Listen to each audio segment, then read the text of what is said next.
Now, this is important. This is the idea that, and you get to see this. You get to see this in the therapy when, and again, you got the really highly motivated patient during the hour that you have them. And they are going to leave and they are never going to look at a porn site again. And they are never going to put $1 in a slot machine again. And they are never going to drink again. Right? Well, first of all, that's good. It's unrealistic, but it's good. Okay? We like that. We like that they're at that point because they're reflecting on behavior. Okay? And what you need to do is sometimes when you crash through that and you say, wow, how are you going to leave my office, drive past 12 bars that you usually run in and out of? Wow, that's an amazing task you're going to try to do. How are you going to do that, you know? And then you're going to get some of their worry. Ooh, I'm not sure. And your task, our task in the therapy is to normalize that and to say, yeah, I absolutely understand. Most people in a similar situation have very similar feelings. You know, most people are concerned. Can they hold on to the sobriety? Can they hold on to that relationship? Can they make it work? So that's not a bad thing when you start to normalize their experience. The last thing you want to do, well, there's two things. You don't want to, first of all, lie and say, oh, you know, and dismiss it. But think about, and I know we're not supposed to say this as therapists, but think about this. What really is unique? All right? Every patient we come in, we've seen in some other kind of flavor. For them, it's unique. But we've seen it before. Especially if you've worked at the VA, you've seen everything, right? But we've seen, you know, the trauma, we've seen the victims, we've seen the predators. We're aware of it. But for them, it's brand new and unique. And it has to be treated like that, while also saying, yeah, you know, individuals who have had similar experiences as you have had often respond to them in the same way. You're simply normalizing. This takes the sting out of it. It also makes it achievable. It makes the very goal they're trying to get to, you know, a doable goal. All right. Again, when people relapse, you know, first of all, the first thing you got to do when people relapse is say, hey, many people relapse. Okay? Many people relapse. It's not uncommon. Okay? This isn't the time to slam people. You don't take out your mother finger and start wagging, or your dad finger and start wagging. We don't do that. Okay? We contextualize it. Many people try and, you know, are sincere in their efforts and have not always succeeded. All right? Just another way of normalizing like a relapse. All right? Really, this is another one of those things, and I would suspect many of you guys do this. You go to the kind of the cognitive distortion. What's the worst thing that's going to happen if you don't change? Well, if I don't stop, my wife's going to leave me. Well, maybe she's nasty and it's time for her to leave you. You know? You could say that. Would that be bad? You know? Because you want to find out, oh, my husband, man, if I keep on spending, he is going to cut me off. You know, what would that be like? You know, get them to process, you know, what's the worst that could happen? And then say, what's the best that will happen if you stop? See, and the thing that you've got to understand is, if you believe that addiction serves a defensive function, now you're going for the defense. If I pull that defense, you make me stop going to the strip joint and having lap dances. Now I'm going to be face to face with my husband or my wife? Maybe that ain't such a great option. But you pull the veil away. This is now the reality. You know, when you talk, if you do couples therapy, right? What happens in the brain? You know, walking hand in hand on the beach is like a 1x dopamine. Having sex is like a 5x dopamine. Snorting cocaine is like a 1,000x dopamine. It floods dopamine. So when you ask the non-using partner, what's your marriage like? And they say, oh, it's just, we don't do anything. And you say to them, give me a list of the 3 things you guys used to do when you were dating and when you first were married. And they put up the list. And you say, well, why don't you do that? Well, they don't do it because the guy or the user's brain no longer gets stimulated the way the non-user's brain does. The non-user is still fine with a 1x dopamine. Walking on the beach and staring at the sun is okay. But for the addict, it has no meaning at all. So that's what's happening at the brain level of the relationship. And that's part of the problem here. When you start to strip away the defense of the substance abuse or the alcohol, you're left with your reality. And I'm sure many of you have heard, and this is why we have the program that Jerry runs, many of you probably have heard in the therapy, well, why get sober? What's in it for me? I got nothing. I don't have a GED. I don't have somebody who loves me. I don't have, and they go through the litany of all the don't haves. And you could leave the session thinking, my God, I'm going to go drink, but you can actually, you start to feel that their reality, and again, it goes back to the whole idea of accepting reality as they present it to you, that's their reality. Now, if they go in that direction, it's beautiful, because that means they're doing some self-reflection. And that way you can jump right into motivational interviewing on that. Okay, well, what will happen if you continue? But more importantly, wow, let's talk about what it might take to create a future that's not like that. Okay?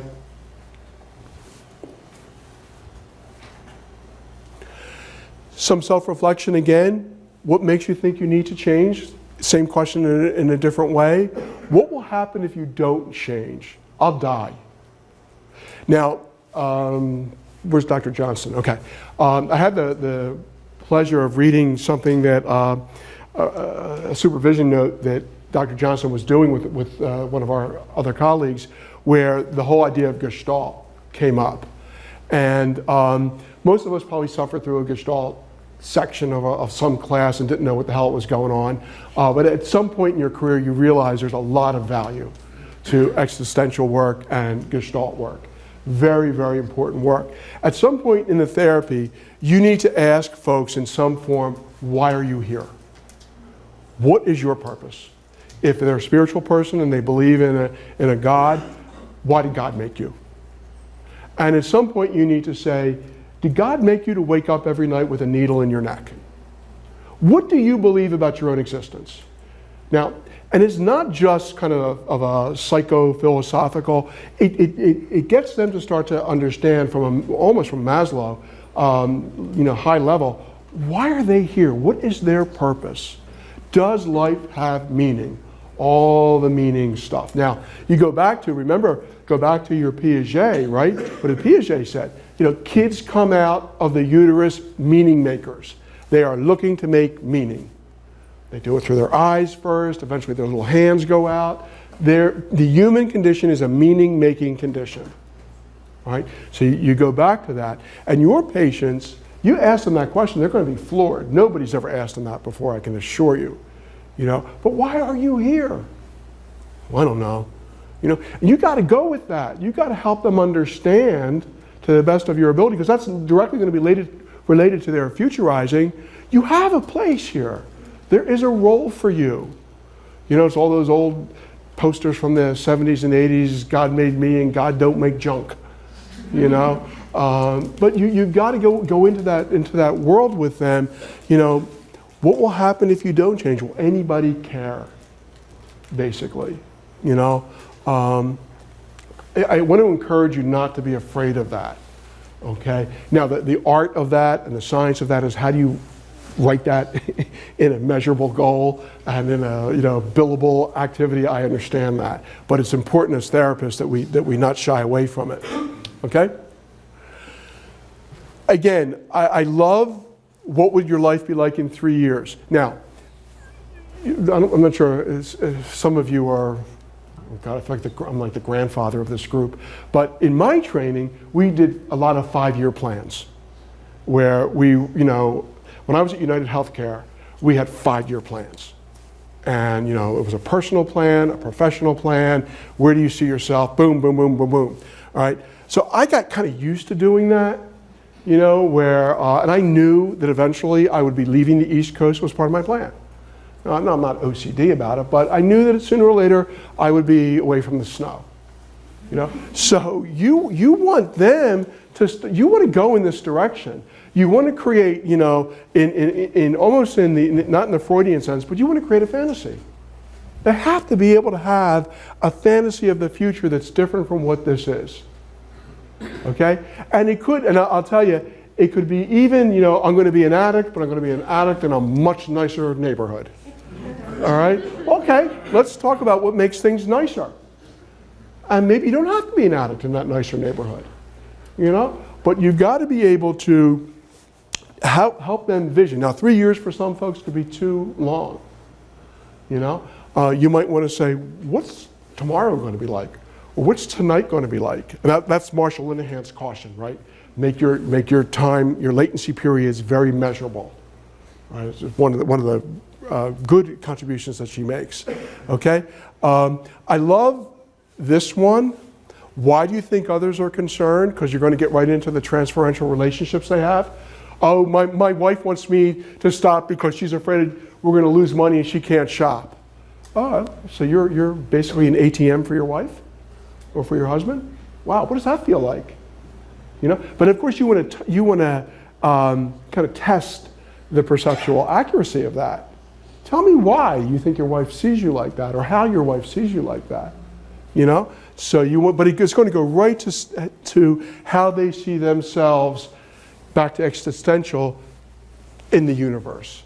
Who are they vis-a-vis other people? Very important type of question. And so this is almost like a projective, that question. All right?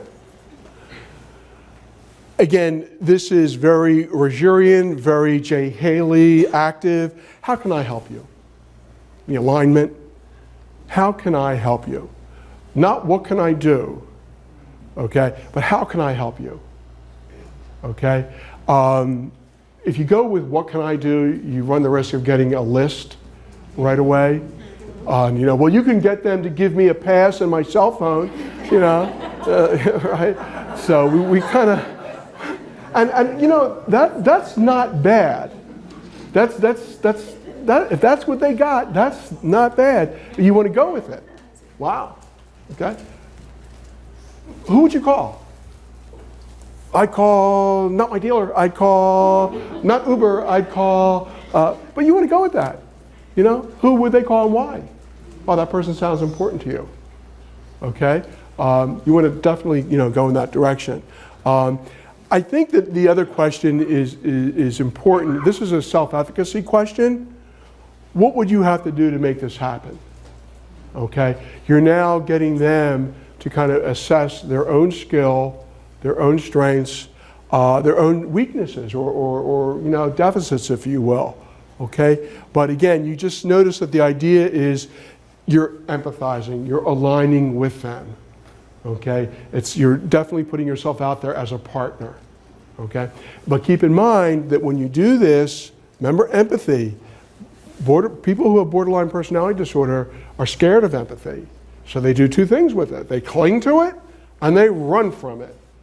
All right? So just remember that if you're going to do that, you've got to be intact enough to go in that direction and be able to withstand that.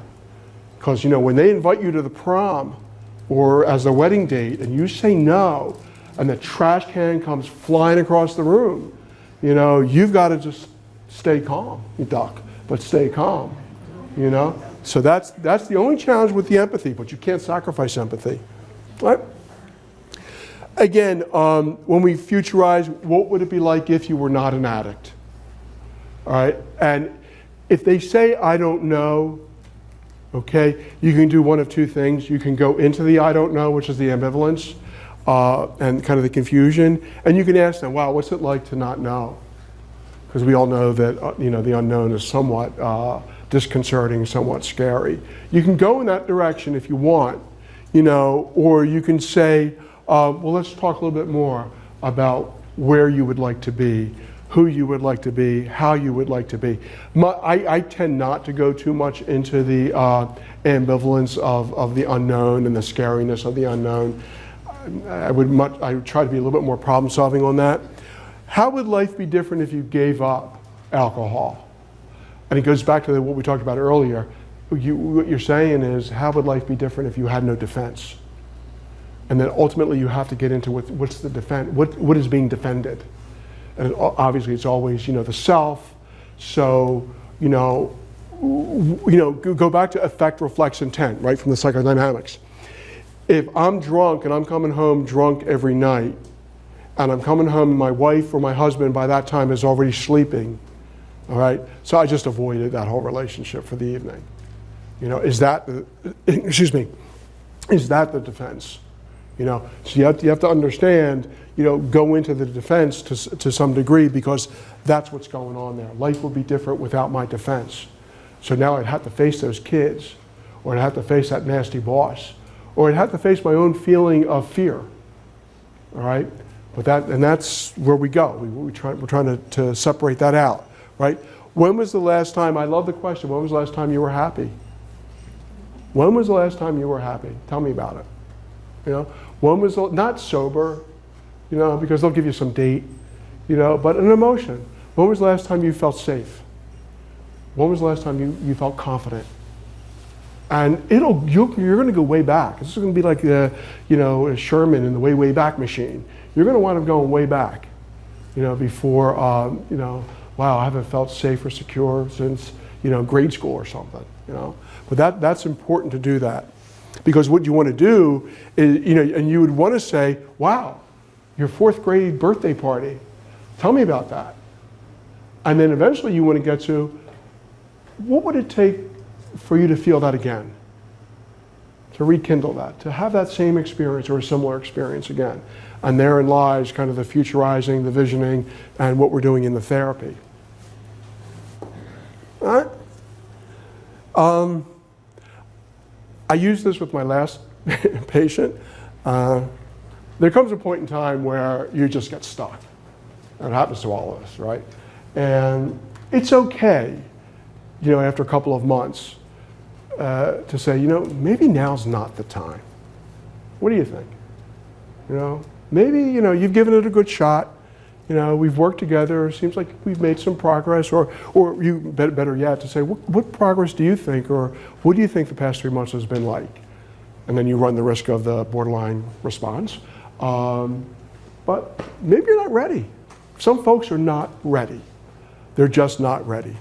And sometimes the only thing we hope is that they don't die before they get ready. But sometimes people just are not ready. And it's okay to say that to them. It sounds like you got a lot going on. You're moving, or getting a new job, or whatever. You're trying to balance your career and family, all that stuff. Maybe now's not the time. Now, they're going to have a response like, "Yeah, thank God, relief, get me out of your crazy office," or they're going to say, "What?" They're going to interpret it as a rejection, which I think is what we're all afraid of. But you want to put it out there. And say to them, it's okay to say, what does that sound like to you to hear me say that? And if they give you an emotion word, then maybe they are ready. So if they say, well, it makes me feel like I failed. Well, failure can only exist in the context of a relationship, because you fail at something that somebody gave you to do, or you gave yourself, or you fail in your responsibility in a relationship. So if they said that would be wonderful, because then you can go right into the transference. Wow, let's talk about that. And you're going to see yourself as, this transference object up here who was giving them direction all along, but that's fine, because it brings the transference up, which is good. If they say, I don't know, I don't care, then if they can blow it off that easily, then they're still that highly defended. I rarely see that, but then maybe they are truly not ready, and that's we don't hit a home run every time at bat, right? All right.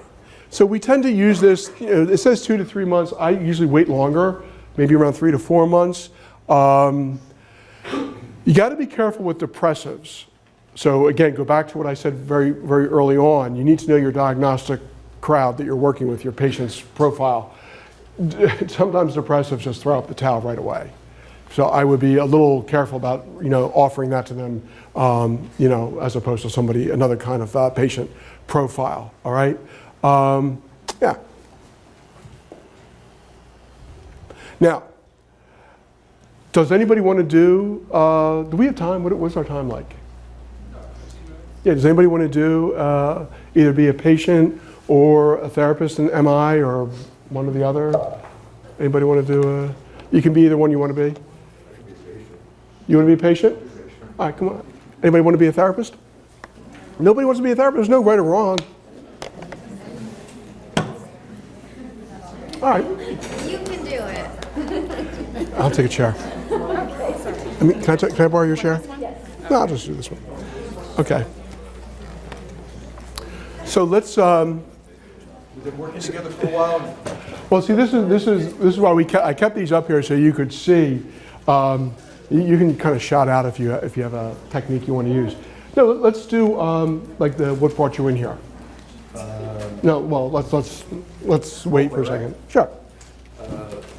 My wife has been getting more upset with my drinking and substance use recently. She kind of gave me the ultimatum that if I don't get sober. Can you guys hear? I'm sorry. Yeah. Yeah. She's going to leave me. My wife forced me here. Basically, I said my wife is getting upset with my substance and my alcohol use, and she gave me the ultimatum that if I don't get sober, she's going to leave me and divorce me. Yeah. Wow. You pretty much put the ultimatum out there, huh? Yeah. Wow. What's that like for you to hear that from her? Well, it pisses me off. Even though I mess around a little bit, I still provide. I go to work. I come home every day. We got a good house. Kids are fine. Our dog's taken care of. We don't have any really worries. But, okay. Well, so let me throw this back out to you guys. We'll do kind of like, what is it, sing along, Sound of Music or something. He used a phrase. What phrase should I ask about? He used a word. Is that? He used the phrase very cavalierly, clapping his hands. I messed around a little bit. Do we know what that means? Who here knows what that means? Who here thinks it's sexual? Or relationship, or affair, or something? Messed around, right? The Freudians all went to, something lurid. I don't know what that means, okay? So I'm going to ask, okay, you mentioned that you messed around. Can you tell me what that was about? Yeah, just, using different substances, being out, hanging out with my friends and, just having a good time. Well, good time? Yeah, just hanging out with other people and, shooting the shit and decompress from the day's work. And how does your wife see you having a good time versus coming home and having a good time? Well, that's what bothers her. She wants me to be home. Yeah, she wants me to be there. And I kind of feel like, I deserve this. You deserve it. I deserve a little break. Yeah. Well, you work hard. I work really hard. Yeah. What do you do? Wasn't gonna make up really. No. I'm in the union for. I'm in the iron workers union. Okay. I build skyscrapers. That's a tough job. Yeah. Do you get a sense that your wife appreciates that? Sometimes I'd like to say yes, but when she gives me these ultimatums, it kind of feels like she doesn't want to do everything else that I'm doing. She just wants to focus on what's bothering her or what I'm not doing right in the relationship. Okay.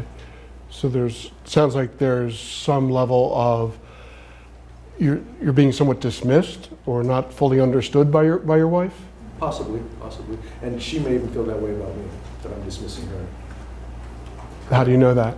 Because when I don't come home, she would tell me, why are you out there? Why aren't you here? You've got a family that you're supposed to be with.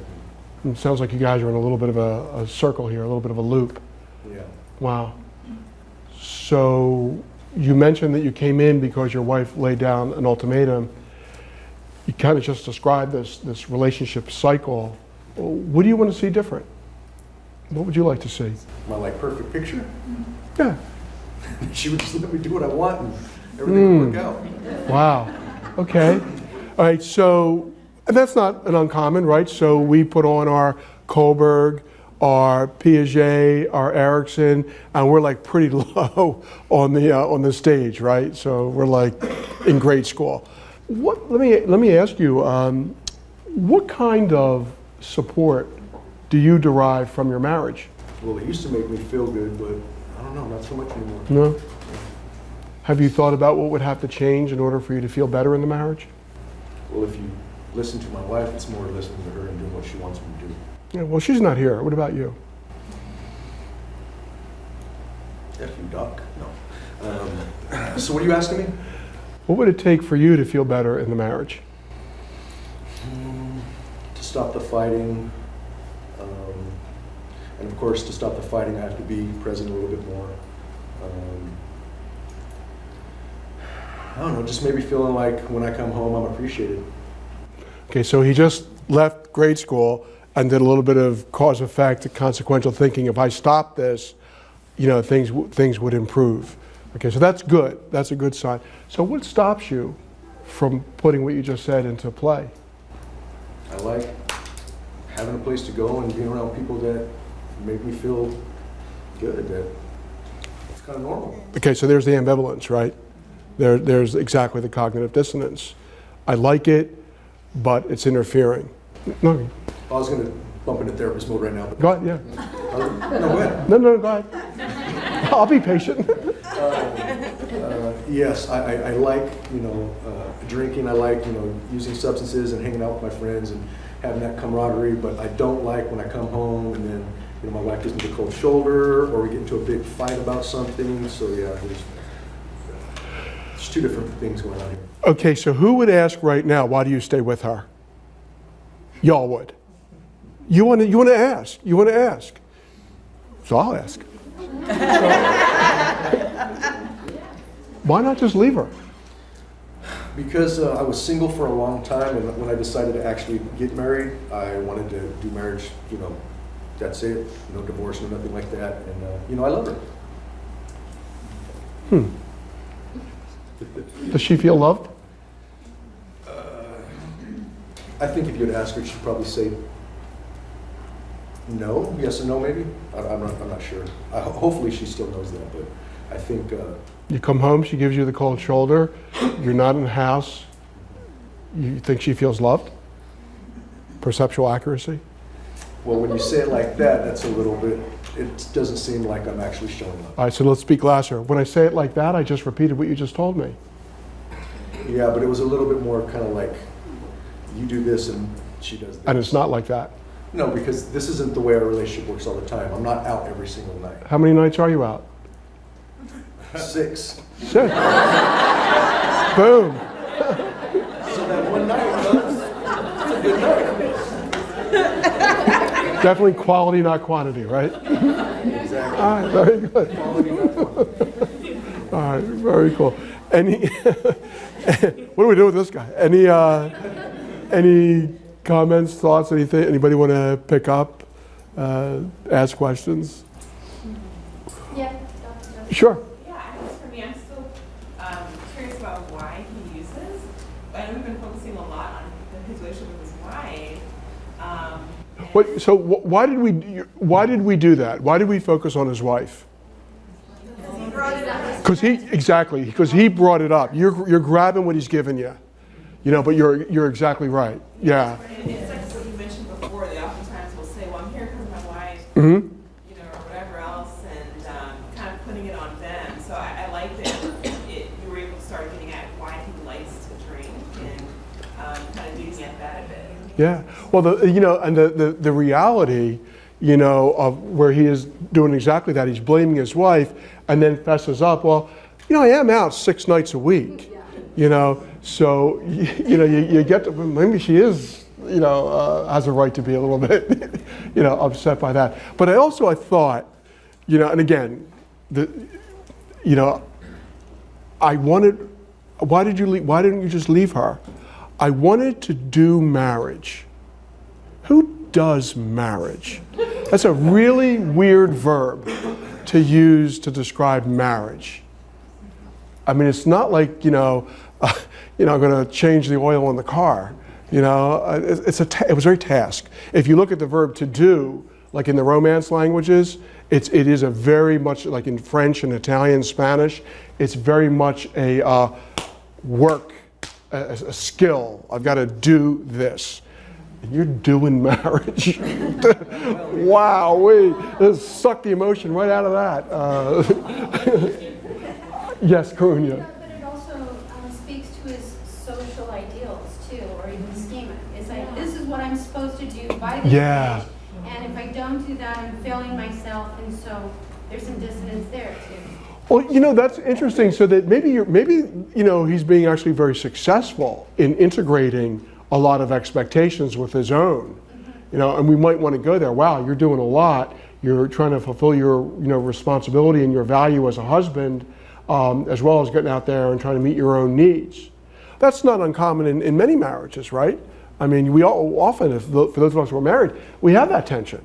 How do you be a couple and a single?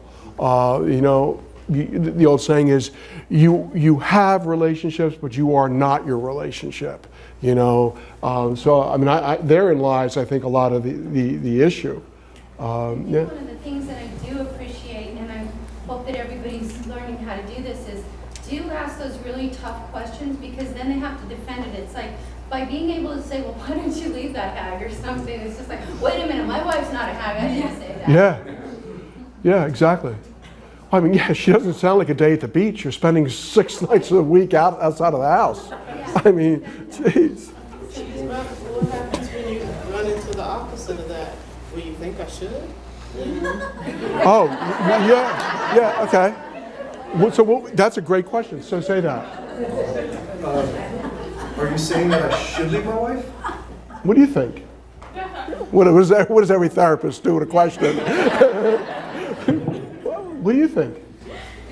Well, I'm not sure, because it kind of sounds like there might be an issue that I'm not maybe looking at, and maybe I should leave my wife, but I love my wife. All right. Well, what would life be like if you didn't have your wife?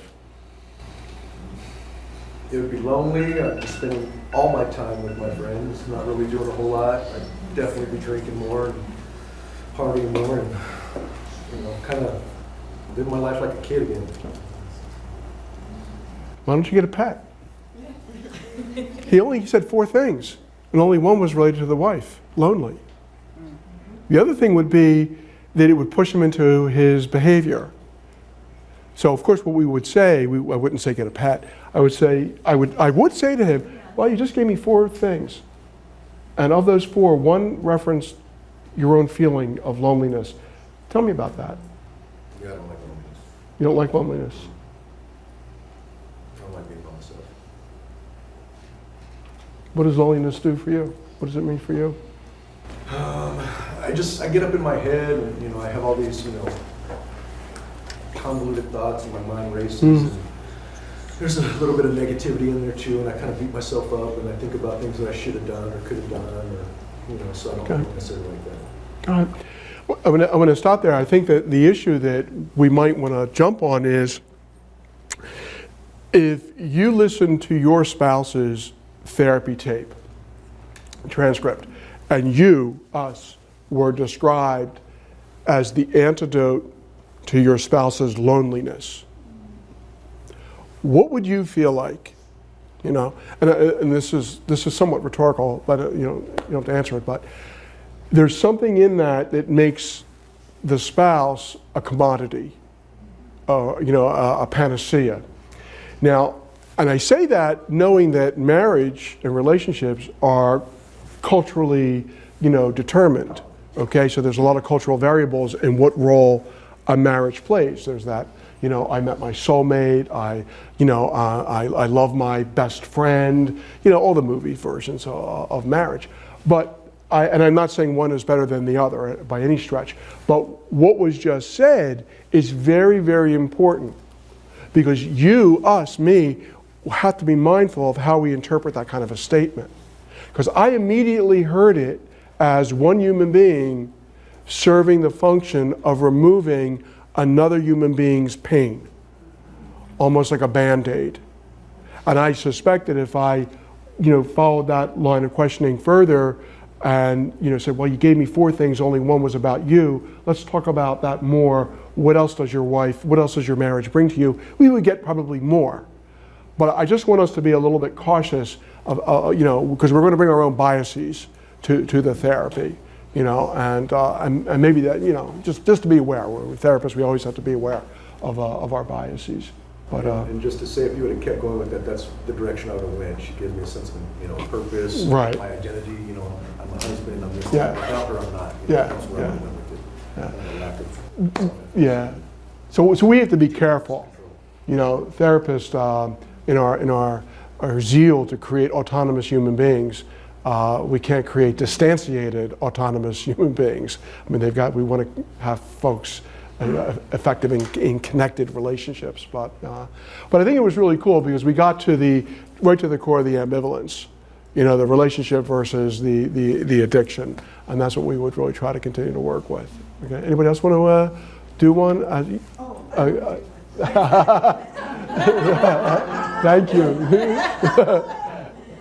I like how you move, like, instead of telling him what to do, you're just with him every moment, reflecting. You were gliding onto what he was saying, you were moving slow, patient, and then you asked him how many nights a week he's out, and you said 6, and it's like, whoa! It's like, that's something big to work with. Yeah. It's like just taking the time.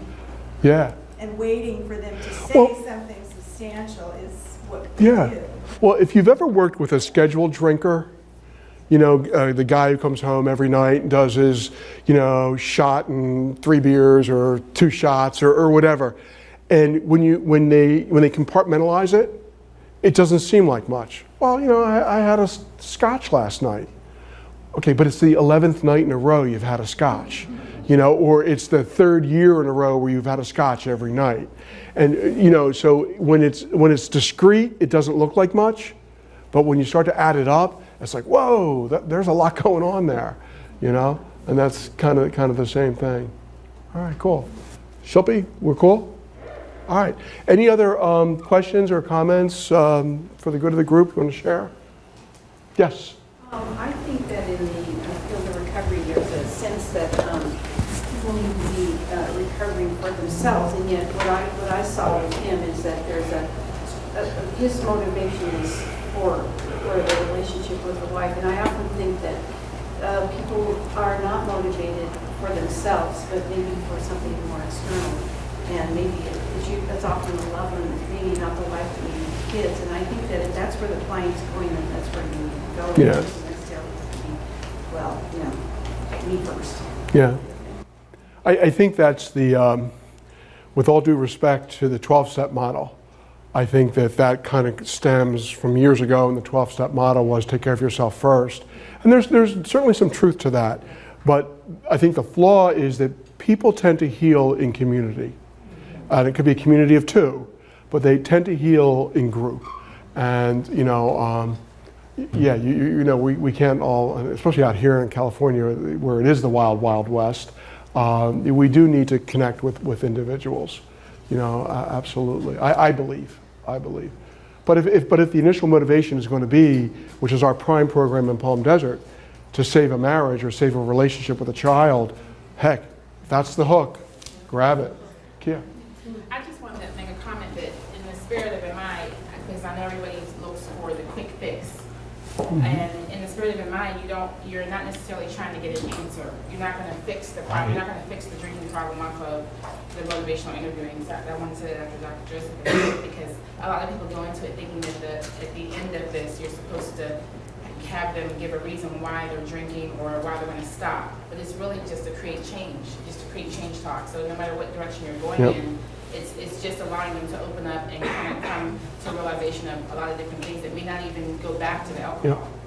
So that's why I kind of like the direction he was going in, because it showed exactly why he got married and how it was making him feel, which ultimately could be why he began to drink. But the point is, it doesn't mean that you're going to solve the problem. That's not the purpose of it. See, that's a really good point. And I wonder if we had gone further, if the stated reason for the marriage was to relieve my loneliness, yet I find myself, out in a bar 6 nights a week. Well, that really removes the marriage's ability to resolve loneliness, and in fact replaces the wife or the husband with, the bar mates, the guys you're drinking with. So that's really who you're married to, right? I mean, that has become the relationship. And then to take what you said one step farther, the substance, whatever it is, is the, what will help you save you from loneliness. Sure. It's the next best friend. Sure. Much better than the wife, the commodity. Absolutely. The commodity, and even better. Absolutely.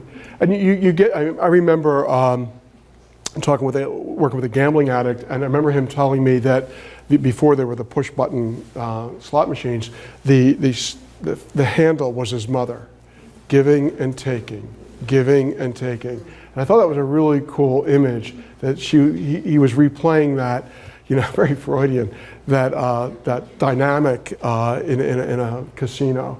It's like really, really wild, but yeah. Yes, Karina. Dr. Bailey, one last thing. I think that, a lot of people get into this field because they're in recovery themselves. And one of the things that I really want everyone to get away from and be more professional about is when we're talking about normalcy, we're not talking about self-disclosure. We're not saying that doesn't make it normal for the patient to say, oh, I did that too, and this is how I recovered.